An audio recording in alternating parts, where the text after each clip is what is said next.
करती रह लो। शुभ संध्या आप सभी को। मैं हिमांशी नेगी और मैं करिश्मा चौहान। माँ नंदा हमारी कुल देवी आराध्य देवी है। नंदा देवी को ही कहीं कहीं पे नंदा राजराजेश्वरी के नाम से भी जाना जाता है। आज हम दोनों आप सभी को माँ नंदा की ही कहानी सुनाने जा रहे हैं। रिसासो नामक एक गांव में हेमंत और मैनावती के घर में एक सुंदर सी कन्या ने जन्म लिया और उसी का नाम नंदा पड़ा। नंदा समय के साथ बड़ी हो गई। हाथों में खिलौनों के साथ साथ गृह कार्य में भी कुशलता आ गई।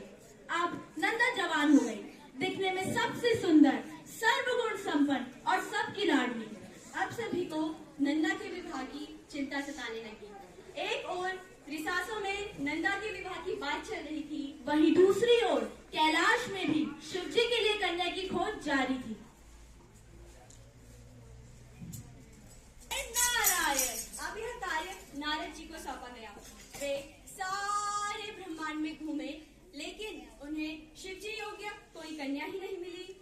अंत में वे रिसासो गांव में पहुंचे, जहां उन्हें नंदा के बारे में पता चला। वे नंदा के घर जाते हैं और हेमंत और मैनावती से बात करके उन्हें विवाह के लिए मना लेते हैं और तुरंत कैलाश पहुंचते हैं। कैलाश पहुंचने पर वे देखते हैं कि शिवजी समाधि में लीन है। फिर जैसे तैसे शिवजी को विवाह के लिए मनाते हैं।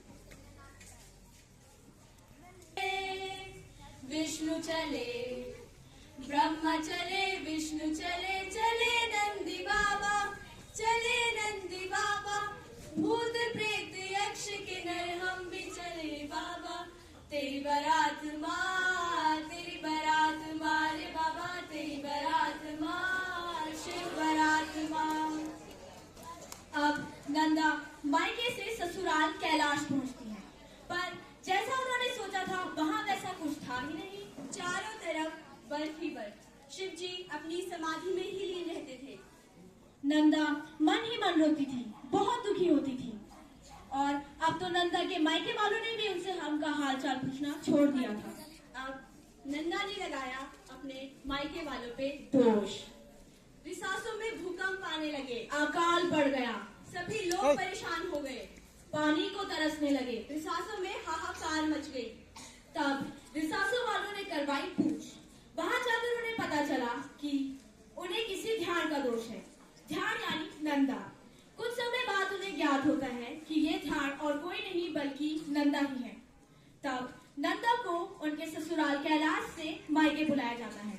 कुछ समय वहां व्यतीत करने के बाद नंदा को बड़े आदर सत्कार, मान सम्मान व उपहारों के साथ पुनः उनके ससुराल कैलाश पहुंचाया जाता है। माँ नंदा को उनके मायके से उनके ससुराल कैलाश 20 पड़ाव पार करते हुए पहुंचाया गया और आज के समय में उसी यात्रा को हम नंदा देवी राजात यात्रा के नाम से जानते हैं। यह यात्रा हर 12 साल में आयोजित करवाई जाती है। यही यात्रा एशिया की सबसे लंबी पैदल यात्रा भी मानी जाती है और अब आने वाले समय में यह यात्रा 2026 में होगी।